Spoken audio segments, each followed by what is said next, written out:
Welcome back to Car Show 1, where we shine the spotlight on iconic machines that changed the course of automotive history. Today, we're taking you back to one of the most influential cars of all time, the 1965 Pontiac GTO. A true American legend, the GTO didn't just make waves in the 1960s, it defined an entire era of performance, attitude, and raw street power. Let's get one thing straight right away: without the GTO, the muscle car scene as we know it might not exist.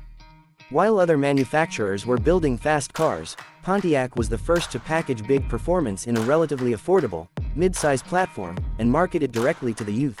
The 1965 model year was the second year for the GTO as a standalone package under the Pontiac Tempest Lemons. And while the 64 GTO gets credit for starting the muscle car movement, the 65 version took that idea and made it even better, more aggressive, more powerful, and far more iconic.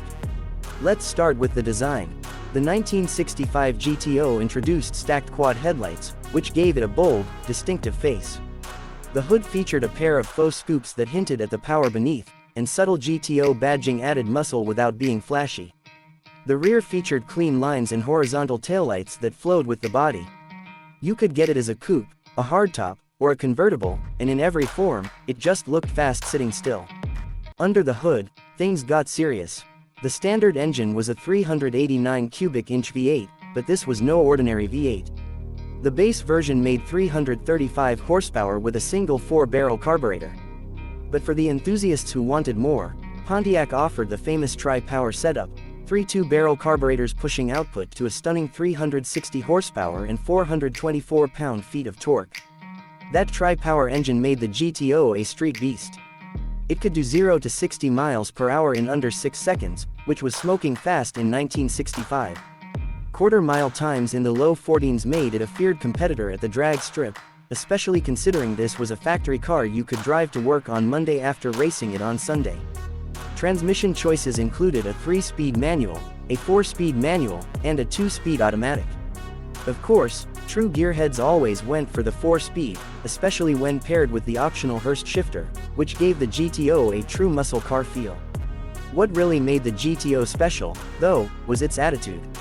This wasn't just a car with a big engine, it was a symbol of rebellion, youth, and power. Pontiac's marketing called it the Tiger, and it was aimed directly at young drivers who wanted something cool, fast, and affordable. The GTO wasn't for your parents, it was for you. Inside, the GTO was sporty and stylish. Bucket seats, a wood-grain dashboard, rally gauges, and even an optional vacuum-operated, rally gauge cluster, added to the car's high-performance personality. This was a car you felt cool driving, whether you were cruising the boulevard or staging at the drag strip. And buyers loved it. Pontiac expected to sell around 5,000 GTOs in 1964, but they sold over 32,000.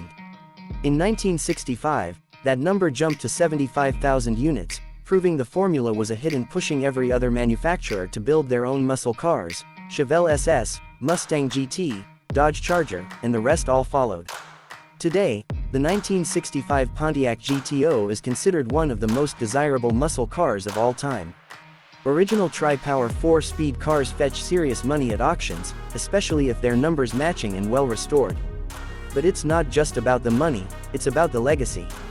The GTO wasn't the first fast car, but it was the first muscle car with mass appeal. So, who is the 1965 GTO for today? It's for the collector who appreciates history.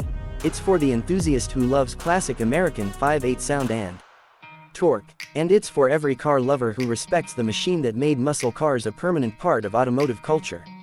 Thanks for watching Car Show 1. If you love old-school muscle and want to see more legends like the GTO, don't forget to like, subscribe, and drop a comment below. Would you take your GTO in hardtop or convertible? Tri-power or single carb? Let us know, and we'll catch you in the next one.